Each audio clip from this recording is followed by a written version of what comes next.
తర్వాత ఉగాది నుంచి అంటున్నారు ఇస్తే బాగుంటుంది. ఏం లేదు సార్ అలా అంటారు కానీ జగన్ గారే కొత్త గొప్ప బెస్ట్ అండి నాకు తెలిసి. ఇప్పుడు ఈయన చేసింది ఏం లేదండి. గతంలో పర్లేదా సార్? ఆయన పర్లేదండి. మాకు అయితే మేము అమ్మఒడి గురించి ఎప్పుడు ఆశించలే, మాకు ఎప్పుడు పడలా. యాక్చువల్గా నాకు కొద్దిగా యాక్సిడెంట్ అయింది, నా సొంత భార్య చచ్చిపోయింది, నేను రెండో మ్యారేజ్ చేసుకున్నా. నా వైపు నుంచి నా పిల్లలకి తల్లిని చచ్చిపోయిన ఆవిడ నేను ఎక్కడ తీసుకురాను? ఆవిడ కావాలంటే ఆవిడ అమ్మఒడి పడాలంటే ఆవిడ చచ్చిపోయిన ఆవిడ తీసుకురావాలంటే అలా కుదిరిస్తారు. ఇప్పుడు యాక్చువల్గా ఆవిడ ఎక్కడికో వెళ్ళిపోయింది, చచ్చిపోయిందో ఉందో మాకు తెలియదు. ఇప్పుడు అమ్మగా తల్లిగా ఆవిడ ఉన్నది. ఆవిడ ఉన్నప్పుడు ఆవిడని ఎక్స్పెక్ట్ చేసి ఆవిడ ఆధార్ కార్డులు అన్నీ మా ఇంటి పేరు ఎక్కించుకున్నాం. ఓ రేషన్ కార్డు లేదు, మా అమ్మగారికి పింఛనీ లేదు. మా నాన్నగారు చనిపోయి 8 సంవత్సరాలు అవుతుంది. మా నాన్నగారికి మా అమ్మగారికి పింఛనీ లేదు. నా మిస్సెస్కి నాకు తను నా భార్యగా ఒక ఆధార్ కార్డు కానీ రేషన్ కార్డుకి కానీ ఏమీ లేదు.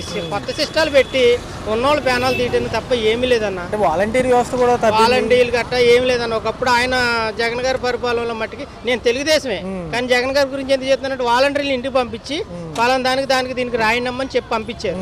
వీళ్ళ ప్రభుత్వంలో ఏమీ లేదన్న. యాక్చువల్గా లెక్కైతే జగన్ గారి కన్నా ముందు వాళ్ళ నాన్నగారి ప్రభుత్వం బాగుంది మాకు.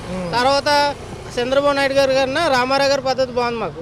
ఈయన చంద్రబాబు నాయుడు గారు పెద్ద అయిన మాట కానీ ఏమీ లేదన్న. మరి పథకాలు లేట్ అయిపోతున్నాయి. ఏమీ లేదు. అన్న క్యాంటీన్ పెట్టారు, అన్న క్యాంటీన్లో అన్నం కూడా సరిగ్గా సక్రంగా ఏమీ లేదన్న. మరి ఏంటి డిప్యూటీ సీఎం గా ఈయన పక్కన పెట్టి మళ్ళీ లోకేష్ గారు వస్తానంటున్నారు ఏంటి అసలు? ఆ లోకేష్ గారు వచ్చినా ఏం చేసేది లేదన్న. మెయిన్ స్కూల్లో పిల్లలకి మంచిగా ఫుడ్ పెట్టమని చెప్పండి అన్న. ముందు స్కూల్లో సరైన పద్ధతి లేదు. ఇప్పుడు ఇక్కడ ఏమంటారు ఏదో ఉందన్న మాసవరం దగ్గర గుడి ఉంది, ఆ స్కూల్ దగ్గర గుడి ఉంది, ఆ పక్కనే స్కూల్ ఉంది, కొబ్బరిముక్కల స్కూల్. ఆ కొబ్బరిముక్క స్కూల్లో తల్లిదండ్రులు వెళ్తే తల్లిదండ్రులని నిలబెట్టేసి మేము ఇలాగుంటే శాతం అలాగుంటే శాతం పైనుంచి వచ్చినాయి మాకు ఆఫర్లు. అవి వచ్చినాయో లేదో తెలియదు, కానీ వీళ్ళు కొత్త సిస్టాలు పెట్టి నువ్వు తండ్రివేనా అంటే ఆధార్ కార్డు తీసుకున్నారు, అప్పుడు తండ్రిని కాదా? ఆధార్ కార్డు తీసుకున్నప్పుడు తండ్రిని కాదని అంటారు. ఇప్పుడు నేను మళ్ళీ నా పిల్లనే బాగోలేదని ఎప్పుడైనా స్కూల్ కాడికి వెళ్ళి తీసుకురావాలనుకో, నువ్వు తండ్రివేనా ఎవరో ఏంటి అని అడుగుతారు. ఫస్ట్ నుంచి చదువుతున్నారు, 3 సంవత్సరాల నుంచి చదువుతుంది ఆ స్కూల్లో. అప్పుడు తెలియదు, ఇప్పుడు మళ్ళీ కొత్తగా అడుగుతున్నారు. ఆ కొబ్బరి మొక్కల స్కూల్ మరీ దారుణం అన్న. స్కూల్లో పద్ధతి లేదు, ఒక సరైన మెయింటెనెన్స్ లేదు. ఆ వాటర్ మంచినీళ్ళు తాగే వాటర్ కూడా ట్యాంకర్లు కడుగుతారో లేదో కూడా తెలియదు. పిల్లల విషయంలో కానీ ఆ పెద్దవాళ్ళ విషయంలో కానీ ఏది పర్ఫెక్ట్గా లేదన్న. మరి అవుతుందా డెవలప్మెంట్తో కూడుకున్న డెవలప్మెంట్ అన్న చాలా కాలం నుంచి చూస్తున్నాం అన్న. నా చిన్నప్పటి నుంచి చూస్తున్నా రామారావు గారిది మాకు పద్ధతి. మాది ఎప్పుడు మా చిన్నప్పటి నుంచి మా ముత్తాతల కాడి నుంచి రామారావు గారి పార్టీ. తర్వాత జగన్ గారు వాళ్ళ నాన్నగారు ఆయన చేసినట్టు కూడా జగన్ గారు ఏం చేయలేదు. మా ఊర్లో రోడ్లు ఎలాగున్నాయో తెలుసన్న. అటు నర్సాపురం కానీ మళ్ళీ పాలకొల్లు ఏంటి నర్సాపురం ఆ రోడ్లు మరీ దారుణం అన్న. ఎందుకు వచ్చింది ప్రభుత్వంలో పథకాలు వస్తాయని నమ్ముతున్నారా? ఏం రావన్న, వేస్ట్ అన్న. వాళ్ళు చెప్పేది ఒకటి చేసేది ఒకటి. ఒకవేళ వాళ్ళ పైనుంచి వాళ్ళు చెప్పేవాళ్ళు చెప్పొచ్చేమో కానీ వీళ్ళు మధ్యవర్తిగా ఉన్న వాళ్ళు తినేస్తారన్న. మా దాకా ఏమి రానవరు. ఏదైనా ఎవరికి పెట్టేది ఏం లేదులే, కానీ వాళ్ళైనా ఒకటి వీళ్ళైనా ఒకటి, రెండు బాగానే ఉన్నాయి, ఇబ్బంది ఏం లేదు. అంటే సార్ కేంద్ర పొత్తుతో ఉన్నాం కాబట్టి ఈసారన్నా కొంచెం అటు డెవలప్మెంట్ అవుతుంది అంటారు, లేకపోతే ఓన్లీ ఏదో పొలిటికల్ స్ట్రాటజీ గారు మరి వచ్చారు కాబట్టి మరి చేస్తారని అనుకుంటున్నాం. ఈ రోజు దావోస్ కూడా వెళ్ళారు సార్ రేవంత్ రెడ్డి గారు సమన్వయంతో, అక్కడ కంపెనీలు కూడా మాట్లాడతామంటున్నారు. మరి ఎలా చూడాలంటే అంటే రెండు రాష్ట్రాలు కలిస్తే మంచిదే కదా, రెండు రాష్ట్రాలు కలిస్తే మంచిదే. లోకేష్ గారు ఏమో డిప్యూటీ సీఎం అవుదాం అనుకుంటున్నారు, మరి ఎలా సార్ తీసుకొస్తారు? ఆల్రెడీ ఉన్నారు కదా పవన్ కళ్యాణ్. డిప్యూటీ సీఎం ఆయన పవన్ కళ్యాణ్ గారు ఉన్నారు కదా, మళ్ళీ డిప్యూటీ సీఎం మరి ఆయన అంటే మళ్ళీ తెలియదు మరి మనకు ఆయన గురించి. కానీ మరి పవన్ కళ్యాణ్ గారు ఉన్నారు కాబట్టి ఆయన చేస్తారని నమ్మకం ఉంది. ఈ ఉగాది నుంచి ఇచ్చే పథకాల్లో సార్ ఏదైతే ఉచిత మహిళలకు బస్సు ప్రయాణం అంటున్నారు కొంతవరకు మంచిదే సార్. ఉచిత ప్రయాణం అంటే గవర్నమెంట్ కి లాసే కదా, అది గవర్నమెంట్ కి కూడా లాసే కదా. కర్ణాటకలో చూసారా, హైదరాబాద్ లో చూసారండి. కాకపోతే ఏంటంటే మన ఆంధ్రప్రదేశ్ కంటే గవర్నమెంట్ అంటే మనకి ఎప్పుడు లాస్ లో ఉంది. ఇంకా ఇవన్నీ ఉచితం అంటే ఇంకా అన్ని ఉచితమే. ఇంకా ఈ పెరిగిన ధరలు ఎలా అనిపిస్తున్నాయి? పెరిగినాయండి ధరలు అంటే అప్పటికన్నా కొద్దిగా పెరిగినాయి, ఇబ్బందిగానే ఉంది. కరెంట్ ఛార్జీలు ఎలా ఉంది? కరెంట్ ఛార్జీలు గట్టిగానే ఉన్నాయి. మరి ఏమో జగన్ గారు ఏమో మళ్ళీ ఫిబ్రవరి నుంచి పాదయాత్ర అంటున్నారు సార్, ఎలా ఉండబోతుంది అంటారు? మరి ఆయన చేస్తారు అంతే. ఎవరికి ఉన్న ఇన్ఫ్లుయెన్స్ వాళ్ళకి ఉంటదండి, మనం ఏం చేయలేము దాన్ని. సార్ దక్షిణాది రాష్ట్రాలకి చిన్న చూపే ఫస్ట్ నుంచి కేంద్రంకి, మనం మరి ఇస్తారా అంటే ఈ మూడు కలిసాయి కదా, ఒకవేళ ఏమైనా అవకాశం ఉంటదేమో అని ఉండొచ్చు. ఈ విశాఖ ఉక్కు గురించి ఏమంటారు సార్? గ్రాంట్ ఏదో వచ్చింది అంటున్నారు, నిజమేనా? ప్రైవేటీకరణ ఆగుతుందా? ప్రైవేటీకరణ చేయకూడదండి. ప్రైవేటీకరణ ఎందుకు చేయాలండి? అది ఆల్రెడీ ఎప్పటి నుంచో నడుస్తూనే ఉన్నది కదా. ప్రైవేటీకరణ చేయాల్సిన అవసరం లేదు నన్ను అడిగితే. కాకపోతే మరి వాళ్ళకి ఏవో లోటుపాట్లు ఉన్నాయి మనకు తెలియదు కదా. అట్లా రాజకీయాల గురించి మనకు అంత అనుభవం లేదు. కానీ ఈ విద్యా దీవెన వసతి దీవెన పాపం పిల్లలకి పడలేదు సార్, కొద్దిగా ఇబ్బందిగా ఉంది. మరి చంద్రబాబు నాయుడు గారు ఏమంటే ఆ రోజు మరి ఇస్తామంటే ఇబ్బంది ఏం లేదు, మా అందరికీ అన్ని వేళలా అన్ని అందించే బాధ్యత మా ప్రభుత్వం ఉంది కదా అన్నారు. మరి ఆయన మరి చెప్పింది మరి చేస్తే మంచిదే కాదని ఆయన్ని కూడా అంటే ఇప్పుడు చంద్రబాబు నాయుడు గారిని కూడా మనం ఏం అనలేము, ఎందుకంటే ఇప్పుడు ఉండే ప్రాబ్లమ్స్ అన్ని ప్రాబ్లమ్సే కదా. ఆయన మాత్రం మరి తేవాలి కదా, మరి ఎక్కడి నుంచి అయినా తేవాలి. ఎవరైనా అప్పులు చేయాల్సిందే, వాళ్ళైన అప్పులు చేయాలి, వీళ్ళైన అప్పులు చేయాలి, తప్పదు. మరి ఈ 4 ఏళ్ళు ఎలా ఉండబోతుంది సార్? ఉద్యోగ కల్పన, డిఎస్సీ ఉంది ఒక పక్క. పర్వాలేదండి, ఇబ్బంది ఏం లేదు ప్రస్తుతానికి, ఎవరిని ఇబ్బంది పెట్టకూడదు. Okay sir, thank you. అంటే జనరల్గా చూసుకుంటే ఒక పక్క 7 నెలలు అవుతుంది ప్రభుత్వ పాలన, ఒక పక్క ఉప ముఖ్యమంత్రి గారు పవన్ కళ్యాణ్ గారు ఉన్నారు, ముఖ్యమంత్రి చంద్రబాబు గారు ఉన్నారు, లోకేష్ గారు ఉన్నారు. ఎలా అనిపిస్తుంది? నచ్చిందా? అంటే ఇప్పుడున్న కాలంలో ఇద్దరు కష్టపడినా కూడా కష్టమవుతుంది. ఇంట్లో అయితే మాత్రం రావాలి, అన్ని పథకాలు వస్తేనే బాగుంటుంది. మేడం గారు గతం నుంచి చెప్పుకుంటూ వచ్చినా కానీ ఈ 7 నెలల తర్వాత ఉగాది నుంచి అమలు అంటున్నారు, కొంత ఏమో వచ్చే ఆర్థిక సంవత్సరం నుంచి ఇస్తామంటున్నారు. అందులో భాగంగా మహిళలకు ఇచ్చే ఉచిత బస్సు ప్రయాణం ఎలా ఉంటుంది అంటారు? ఉండాలి మరి, బస్సు ప్రయాణం ఉంటే కొంచెం ఏమన్నా కూరగాయల కాట్లు కన్నా పనికి వస్తాయి కదా, ఉండాలి. అంటే బాగుంటుంది. ఒక పక్క చూసుకుంటే చంద్రబాబు నాయుడు గారు కేర్ తీసుకుంటే బాగుంటుందని. మేడం ఒక పక్క చూసుకుంటే ఉప ముఖ్యమంత్రిగా మళ్ళీ లోకేష్ గారిని కూడా తీసుకొద్దామని గత 2 రోజులుగా చర్చలు జరుగుతున్నాయి.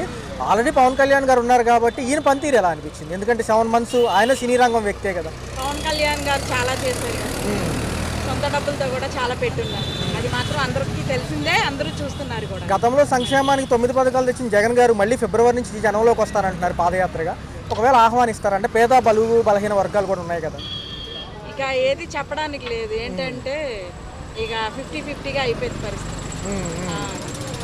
జనాలు అయితే మాత్రం చాలా ఇబ్బంది పడుతున్నాము, ప్రతి ఒక్కరూ ఇబ్బంది పడుతున్నారు. ధరలు ఎలా ఉన్నాయి? కూరగాయల ధరలు కానివ్వండి. కూరగాయలు ఇప్పుడే కొంచెం పర్వాలేదు, అంటే కొన్ని బాగున్నాయి, కొన్ని రేటుగా ఉన్నాయి. టమాటా ఒకటే తక్కువ ఉంది, మిగతా అన్ని కొంచెం ఆరోగ్యశ్రీ ఆరోగ్య బీమా అవుతుంది అంటున్నారు. ప్రైవేట్ హాస్పిటల్లో స్టాప్ చేశారు, తర్వాత స్టార్ట్ చేస్తారా? ఎందుకంటే ప్రభుత్వ హాస్పిటల్లో నడిచిపోతున్నాయి, ఇబ్బంది లేదు. ఈ ఆరోగ్య బీమా కింద మారిస్తే కొంచెం ఇబ్బంది అవుతుంది అంటారు, ఎందుకంటే 2.5 లక్షలే లిమిట్ అంటున్నారు. ఇబ్బందిగా మరి చాలా మంది అన్ని రకాలుగా చాలా ఇబ్బంది పడుతున్నారు. మాలాంటి మధ్య తరగతి కుటుంబమే చాలా రకాలుగా ఎంతో జాగ్రత్తగా ప్లాన్ చేస్తే గానీ ఇల్లు గడవడం కష్టం అవుతుంది. గతంలో సంక్షేమ పథకాల గురించి కాగితాలు ఏమైనా కావాలన్నా ఏదైనా అర్జీలు పెట్టుకోవాలన్నా వాలంటీర్స్ ఉండేవాళ్ళు, ఇప్పుడు వాళ్ళు లేరు మేడం. ఎలా అనిపిస్తుంది? అది మాత్రం బాగుందండి, అది ఏమంటారు సచివాలయం మాత్రం అది చాలా బాగుంది, అది మాత్రం జగన్ గారు చాలా బాగా చేశారు. మేడం మరి చూసుకుంటే భవిష్యత్తు కాలంలో అమరావతి పోలవరం అని వింటాము, వార్తల్లో అయినా అవే అంశాలు. చూసుకుంటే డెవలప్ అయితే ఉద్యోగాలు ఖచ్చితంగా వస్తాయి అంటారు, ఎందుకంటే ఈరోజు దావోస్ వెళ్ళడం జరిగింది చంద్రబాబు గారు కంపెనీల కోసం. మరి హైటెక్ సిటీ అయితే చంద్రబాబు గారు నాయుడు గారు తీసుకొచ్చారు కదా, అదైతే మాత్రం మేడం ఈ 4 years ఎలా ఉండబోతుంది? వీళ్ళందరూ కలిసి ఉంటారా? తెలియదు సరే, అన్ని రకాలుగా అయితే మాత్రం చాలా మంది అన్ని రకాలుగా ఇబ్బంది అయితే పడుతున్నారు. మేడం ఉగాది నుంచి మహిళలకు ఇవ్వాల్సిన 1500తో పాటు విద్యార్థులు ఎంతమంది ఉంటే అందుకు తల్లికి వందనంతో ఇస్తామంటున్నారు, కానీ చాలా లోటు బడ్జెట్లో ఉంది. మరి ఈ టైంలో అప్పులు అవుతాయి కదా మేడం అన్నీ? మరి వారికి అంత తెలీదు, ఇంత మట్టికి మాత్రం అన్ని రకాలుగా మాత్రం అందరూ ఇబ్బంది పడుతున్నారు. గతంలో స్కూల్ వ్యవస్థలు తీసుకొచ్చినప్పుడు ట్యాబ్స్ బైజూస్ కంటెంట్ అని ఇచ్చేవాళ్ళు, లెర్నింగ్ కూడా ఈ డిజిటల్ లెర్నింగ్ అవి ఉండేవి, ఇప్పుడు కొంచెం తగ్గింది అంటున్నారు, ఎందుకంటారు? తగ్గడమే మంచిదండి, ఉన్న నాలెడ్జ్తో. ఇప్పుడు మెమొరీ అంతంత మాత్రం కదా పిల్లలకి, ఇప్పుడు చిన్న వయసులోనే ట్యాబ్లు ఇచ్చి ఆ నాలెడ్జ్ కంట ఓన్గా నాలెడ్జ్ రావడమే మంచిదని మాత్రం నేను ఒక మదర్గా అయితే మాత్రం అనుకుంటున్నాను. సో రాబోయే భవిష్యత్తు ఎలా ఉండబోతుంది? నిరుద్యోగులకు కానివ్వండి, లేకపోతే విద్యార్థులకి, వీళ్ళకి ఏంటంటే స్కిల్ డెవలప్మెంట్ కావాలి మేడం. ఓ పక్క ఉద్యోగులకి 20 లక్షల ఉద్యోగాలు ఇస్తామంటున్నారు, 4 yearsలో ఇస్తే బాగుంటుంది అంటారా త్వరితగతిన? ఉద్యోగాలు అయితే మాత్రం పిల్లలందరూ చదువుకొని కూడా, మా పాప MSc చేసి కూడాను బీటెక్లో ఏంటంటే సాఫ్ట్వేర్లోకి వెళ్ళింది. మరి ఈ పోస్టులు పడకే కదా, పిల్ల అక్కడికి వెళ్ళారు, హైదరాబాద్ వెళ్ళి. మాకు ఎంత కష్టపడి మేము ఎన్నాళ్ళు కష్టపడి పెంచి చేస్తే తీరా చూస్తే మాకేది హెల్ప్ చేయడానికి కూడా లేకుండా అయిపోయింది. సో భవిష్యత్తు బాగుంటుందని ఊహిస్తున్నారా? ఖచ్చితంగా ఊహించడం అంటే ప్రస్తుతానికి చెప్పేదాగా టీవీ చూసే తీరిక కూడా లేకుండా అయిపోయింది లైఫ్ అయితే మాత్రం. రైట్. పాలన ఎలా ఉంది? ఒక పక్క చూసుకుంటే ఈ ఉగాది నుంచి అమలయ్యే ఉచిత బస్సు ప్రయాణం వల్ల ఎంతవరకు లాస్ అవుతారు? నా ఉచిత బస్సులు ఇప్పుడున్న పొజిషన్లో ఉచిత బస్సులు వేస్ట్ అన్న, ఎందుకంటే గవర్నమెంట్ పరిస్థితి బాగాలేదు, ఆర్థిక ఇబ్బందులు ఉన్నాయి. ఆ విధంగా చూస్తే ఇప్పుడు మా ఆటో ఫీల్డ్కి వచ్చేసరికి ఇప్పుడు మనం తెలంగాణ చూస్తున్నాం, చాలా ఇబ్బందులు పడుతున్నాం. అవును, అందరూ రోడ్డు పాలైపోయారు, కిస్తీలు కట్టలేని పరిస్థితి, ఆటోలు నడపలేని పరిస్థితి, ఇంటద్దులు కట్టుకోలేము, అందరూ రోడ్ల మీద పడతాం. కాబట్టి గవర్నమెంట్కి లాసే, అలాగా మా ఉపాధి కూడా కోల్పోతుంది. అన్న ఓ పక్క చూసుకుంటే ఒక ఆటో కొనగానికి ఫైనాన్స్ కానీ రిపేర్లు సర్వీసు రోడ్లకి సరిగ్గా లేవు. రెండో చూసుకుంటే ఈ కాంపిటీషన్ ఎక్కువైపోయింది ఈ ఫీల్డ్. అవునండి, బాగా కాంపిటీషన్ ఎక్కువైపోయింది. ఇప్పుడు ఈ పోటీ ప్రపంచంలో ఏదో హెల్పింగ్ నేచర్లే కాకుండా ఏదో అలా బతుకుతున్నారు జనం. ఇప్పుడు వాళ్ళని కూడా రోడ్డు పాలు చేసినట్టు అయింది ఇప్పుడు ఈ పథకం వల్ల. దీన్ని గవర్నమెంట్ కొద్దిగా ఆలోచించి కొద్దిగా సేఫ్ సైడ్గా చూసి సెటిల్ చేస్తే బాగుంటుంది. అలా ఏదన్నా అంశం మీద ప్రశ్నించాలన్నా ఆన్సర్ చెప్పాలన్నా పవన్ కళ్యాణ్ గారు. అవును, అలాంటిది ఆయన ఇప్పుడు డిప్యూటీగా ఉన్నారు. మరి లోకేష్ గారిని కూడా డిప్యూటీగా తెస్తామంటున్నారు, మంచిదేనా? డిప్యూటీగా తెస్తామంటే అండి ఉన్న పరిస్థితిని బట్టి చూస్ చేసుకోవాలి. అది ఇప్పుడు అందరిని పెట్టుకుంటే ఉపయోగం ఉంది. 10 మంది సలహాదారులుగా ఎవరు కరెక్టా ఏంటి అనేది సరైన నిర్ణయం తీసుకొని దాన్ని అమలు చేసుకుంటే బాగుంటుంది. కానీ ప్రజలకు ఏదన్నా ఉపయోగపడేటట్టుగా ఉండాలి. ఏం చేసినా సరే కొద్దిగా ఇబ్బంది పడకుండా ఉండకూడదు. ఇప్పుడే ఆర్టీసీ చాలా లాస్లో ఉంది.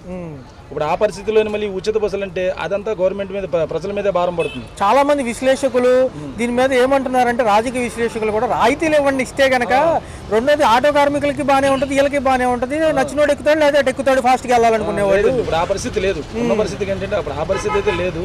ప్రజలు ఇబ్బంది పడడం ఏమో కానీ ఇంకా మనకు ఆర్థిక అన్ని పెరిగిపోతాయి. దీనివల్ల ఏంటంటే భయపడేది ఏమన్నా పని అన్ని పెరిగిపోతాయి. నిత్యావసర సరుకులు అవన్నీ వటన ఎక్కువైపోతుంది. అన్న గతంలో ఏమన్నా 10,000 అందుకున్నారా జగన్మోహన్ రెడ్డి గారి హయాంలో ఏమన్నప్పుడు? అందుకున్నామండి. అప్పుడు ఏదన్నా హెల్ప్ అయినాయి? అప్పుడు హెల్ప్ అయినాయండి. ఆటో మెయింటెనెన్స్ కానీ వీటికి కానీ కొద్దిగా ఉపయోగపడ్డాయి. ఫిబ్రవరి నుంచి ఆయన మళ్ళీ పాదయాత్ర అంటున్నారు. ప్రజల రెస్పాన్స్ ఎలా ఉండబోతుందంటే? అంటే ఇప్పుడు ఉన్న మార్పు కోసం చూసారు గవర్నమెంట్. ఇప్పుడు దాకా ఏమీ డెవలప్మెంట్ ఏం కనపడతలేదు. ఏదో అలా సాగుతుంది. కానీ ఏంటన్నది చూడాలి. ఇప్పుడే స్టార్ట్ అయింది, చూడాలి. కొంచెం టైం పట్టేటట్టు. ఏంటన్నా అమరావతి పోలవరం అన్న స్టార్ట్ అయితే ఇక్కడ పనులు ఎక్కువ మొదలైతే అప్పుడు ఏమైనా ట్రాన్స్పోర్ట్ రంగానికి ఎలా ఉంటుంది అంటారు? బాగుండొచ్చు. అమరావతి స్టార్ట్ అయితే బాగుండొచ్చు. పనులు అందరూ చేయాడుతుంది, కొద్దిగా బాగుండొచ్చు. మరి ఏం మొదలు పెట్టేటట్టు ఏం కనపడతలేదు. మరి అట్లాగే స్లోగా నడుస్తున్నాయి. సాగుతున్నాయి ప్రస్తుతానికి. మరి 4 ఏళ్ళ అభివృద్ధి అంటున్నారు. మోడీ గారు కూడా అనుమానం ఉన్నారు కాబట్టి మళ్ళీ బరిలో పవన్ కళ్యాణ్ గారు ఉండొచ్చా ఈసారి సీఎం బరిలో 2029? ఇప్పుడు ఆయన చాలా జాగ్రత్తగా చేసుకొని నడుచుకున్న విధానాన్ని బట్టి ఆధారపడి ఉంటుంది నెక్స్ట్ ఏంటన్నది. ప్రజల ఇబ్బందులు అందరినీ తెలుసుకుంటున్నారు, బాగుంది, అందరి దగ్గరికి వెళ్తున్నారు, కనుక్కుంటున్నారు. కానీ ఏది ముందుకు వస్తుందో ఏది వెనక్కిపోతుందో తెలియట్లా. కానీ అది విభజించి జనాల ముందు పెడితే బాగుంటుంది. కొద్దిగా ఆచితూచి చేయాలి, కొద్దిగా చేయాల్సింది కూడా. ఓకేనా? అంటే ఎందుకంటే లోటు బడ్జెట్లో ఉన్నా కానీ పథకాలు మటు సంక్రాంతి నుంచి అన్నారు, కానీ ఇప్పుడు ఉగాదికి వెళ్ళింది కదా, ఎలా? ఉగాదంటే వాళ్ళు చెప్తామని మాట ఇచ్చారు, ఇంతవరకు ఇవ్వలేదు. ఏమంటే లో బడ్జెట్ అంటారు, మనం ఏం చేస్తాం. గతంలో జగన్మోహన్ రెడ్డి గారు 9 పథకాలు కూడా కరోనాలో కూడా అప్లై అయ్యాయి. ఆయన సీఎం అయినప్పుడు వెంటనే పదవిలో ఎక్కిగానే పథకాలు అన్నీ అమలు చేశారు. ఇదే చేస్తున్నారు. సార్ ధరలు ఎలా అనిపిస్తున్నాయి పెరిగిన ధరల నిమిత్తం? చూసి అసలు పనులేకపోతున్నాం.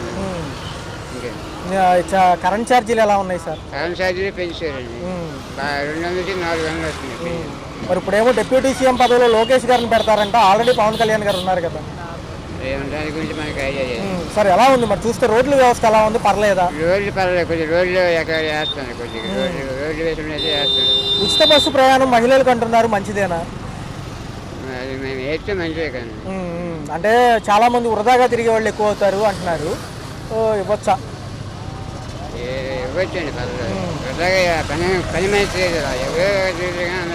మరి తల్లికి వందనం కానివ్వండి, విద్యా దీవెన, వసతి దీవెన కూడా అంటున్నారు. పిల్లలకి 15,000, 15,000, మహిళలకు 1,500.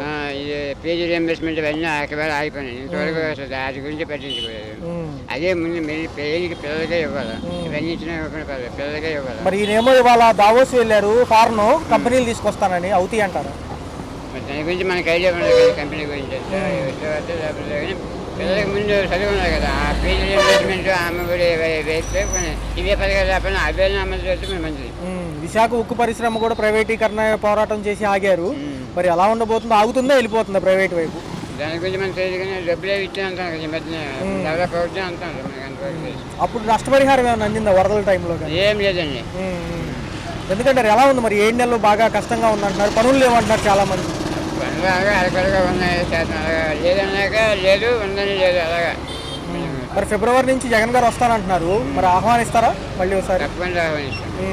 ప్రజలందరూ ఉన్నారా బడుగు బలహీన వర్గాలు ఆయన వైపేగా? ఉన్నారండి, లేరని కాదు, ఉన్నారు. వాలంటీర్లు తీశారు ఎందుకంటారు?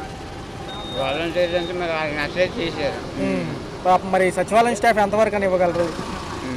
వాళ్ళని కూడా రేషనలైజ్ చేసి వేరే వేరే విభాగాలు ఉంచుతారంట, ఎక్కువ మంది ఉన్నారంట. మరి ఇవన్నీ ఎలా ఉండబోతుంది? 4 ఏళ్ళు అమరావతి పోలవరం కేంద్రం సపోర్ట్ ఇస్తుందా మోడీ గారు? వాళ్ళకి కేంద్ర సభ్యులు ఇస్తుందో లేదో తెలియదు. పోలవరము అమరావతి అంటున్నారు. ఈ బలహీన వర్గాలకి ఏమో ఏం న్యాయం జరగలేదు. ఓకే